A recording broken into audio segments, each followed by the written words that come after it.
Next question. Mr. Virtual President, do you believe that an attack by Kim Jong-un is imminent?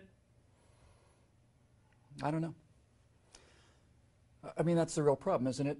We don't know. In fact, the actual problem is we don't know how much Kim Jong-un doesn't know. Look, all dictators make the same problem, because the problem with the dictatorship is that no one has the courage to actually tell them the actual truth. All of those generals you see with all of those medals, there's not one of those guys that's willing to tell him the actual truth. Kim Jong-un may actually believe that North Korea is more powerful than both the United States and South Korea combined. I can tell you what we do know. We know that North Korea has nuclear weapons and have detonated them. And we know that North Korea has intercontinental ballistic missile technology. We also know that Kim Jong-un has publicly declared war on the United States of America and promised a first nuclear strike. Now, some people say we can ignore him, the way you might ignore a crazy man in a rubber room who says, I'm going to kill you.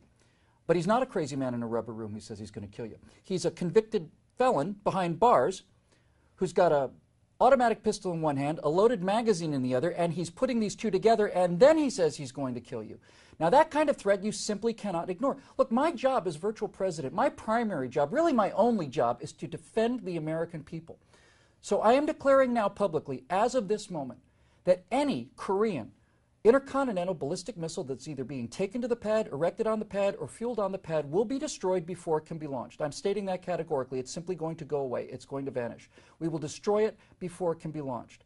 We have deployed our Aegis-class cruisers and destroyers to the Sea of Japan. They have an extremely capable anti-missile technology with the Standard 3 missile, but we're not going to allow him to take the shot in the first place. The problem with the smoking gun is the gun has already been fired, and we're not going to allow that to happen.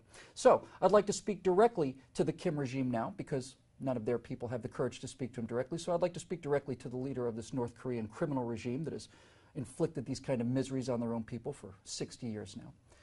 Mr. Kim, a second Korean War is not going to be like the first Korean War. If it happens, there will not be any dogfights in the skies of Korea. There'll be no movement of tanks and armies. A second Korean War would be brutal, violent, and very, very short. And if you begin one, I am assuring you now, in fact, I'm promising you, it will be the end of the Kim dynasty and all of the generals that support it. Next question. Mr. Virtual President, are you willing to take the use of nuclear weapons off the table? Will I take nuclear weapons off the table? Categorically not. Categorically not. Look, nuclear weapons have deterred the enemies of America and her allies from this kind of mass attack for 60 years. If the North Korean regime is reckless enough to challenge that deterrence in such a way that demands their use, well, then their use will deter the next madman that threatens peaceful, civilized people, like the people that inhabit Seoul, the second largest city in the world. The Kim regime has been trying to acquire nuclear weapons for decades, and if they should make the mistake of thinking that we're not serious about defending our South Korean allies, they may get more of them than they bargained for and sooner than they expected. Next question. Are you threatening nuclear war with North Korea? I'm not threatening anybody. The United States and South Korea are not the countries doing the threatening here. Let's be very clear about this. Let's be morally clear about this issue.